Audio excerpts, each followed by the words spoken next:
இருக்கு. ஒன்னா ரெண்டா வார்த்தை எங்கு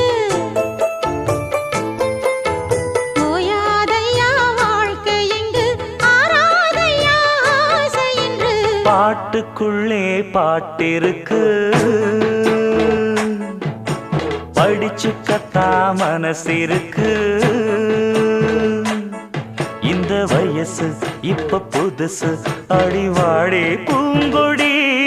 இந்த மாமல் படிக்கும் பாடல் இனிக்கும் சேர்ந்து பாடடி.